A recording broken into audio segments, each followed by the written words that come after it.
Salutare, dragi prieteni de la Oradea! Este februarie 20, 2024, un cer nu prea însorit în această dimineață și am zis să împărtășesc cu voi noul plan pe care l-am schimbat după ce, aș putea să spun, o mică eroare procedurală dublată de căldura de afară a dus la împerecherea femelelor între ele. V-am povestit în video anterior, puteți să-l vedeți, că am oferit porumbeilor o hrană, o dietă care avea destul de multe semințe mici, iar asta s-a suprapus peste o încălzire bruscă a vremii și a acționat asupra femelelor care, bineînțeles, sub efectul hormonilor au început să împerecheze între ele.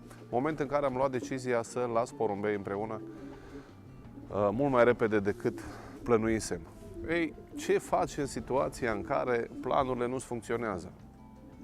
În primul rând, și ăsta este sfatul meu pentru voi, pentru toți, trebuie să fiți gata să adaptați și să vă adaptați în fiecare zi. Pentru că fiecare zi din viață este o zi nouă și fiecare zi din viață vine cu provocări noi.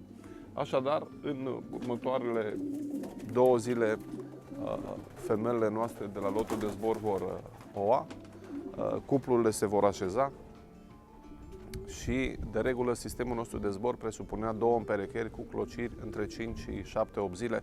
De data asta vom face 3. De ce? Foarte simplu. Pentru că dacă am fi împerecheat în jurul datei de 20 februarie, poate chiar 25, cum o facem de obicei, ar fi însemnat că aveam bătutul la cuib, oatul și clocitul în aproximativ, să zicem așa, 17-18 zile ca durată. Puteți să socotiți singur din 20 până în jumătatea lunii, aproape jumătatea, începutul lunii martie, după care o împerechere la jumătatea lui februarie, dar lucrurile nu s-au suprapus așa. Mai avem o problemă. În acest an, sezonul de concursuri începe pe 4 mai. Tot sezonul este decalat datorită datelor calendaristice. De regulă începeam în jurul datei de 1 mai și uite, și acolo mai sunt 4 zile. Așadar, decalajul dintre perioadele astea de împerecheri este destul de mare.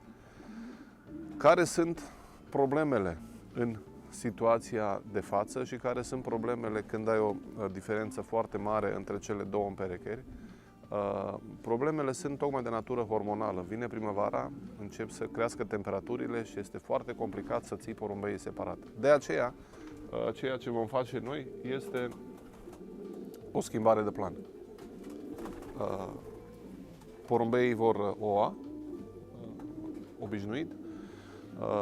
După asta vor cloci aproximativ 9-10 zile, deci primele cupluri vor cloci 9-10 zile, după care le vom separa din nou, le vom lua ouăle și le vom arunca și vor fi lăsați aproximativ o săptămână, 10 zile, din nou în funcție de starea vremii și în funcție de diferiți factori, după care îi reîmperechem pentru un clocit de 5, 6, 7 zile, din nou o separare, de data asta mai lungă, pentru că vreau să am între clocitul 2 și clocitul 3 aproximativ 3 săptămâni, iar ulterior porumbeii vor merge exact pe programul nostru clasic, pe ouă de 4, 5, 6 zile la prima etapă.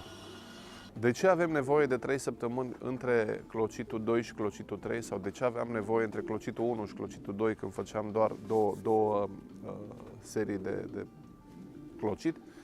Pentru că în acele 3 săptămâni, femelele noastre, noi concurăm doar femelele pentru cei care nu ne-ați urmărit canalul până acum, femelele noastre au parte de un program fix ca și în sezonul de concursuri. În speță sunt mutate pe volieră, lăsate afară în fiecare zi prin crescătorie, întoarcere înapoi și întâlnire cu masculii și chiar 2, 3, 4 antrenamente cel mult, pentru că nu sunt foarte focusat pe antrenamentele dinaintea etapelor, cât sunt de focusat și de interesat ca porumbeii să zboare extraordinar de bine în jurul crescătoriei în acele 3 săptămâni. Asta este cu adevărat important, felul în care porumbeii se antrenează în această perioadă. Așadar, asta facem în crescătorie și, așa cum am promis, împărtășesc cu voi tot ce fac de-a lungul sezonului, sperând să învățați ceva din ceea ce vă spun.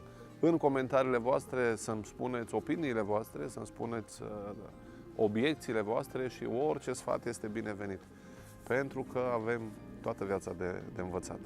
Așadar, o schimbare de plan care se va reflecta nu atât în rezultate, cât se reflectă foarte mult în programul porumbeilor din următoarele 2 luni. Până atunci, dacă încă nu te-ai abonat și vrei să fii la curent cu postările noastre și cu materialele noastre, poți să o faci foarte simplu cu un click, iar accesând clopoțelul de lângă, ești și informat ori de câte ori postăm ceva și, așa cum vezi, postăm destul de des.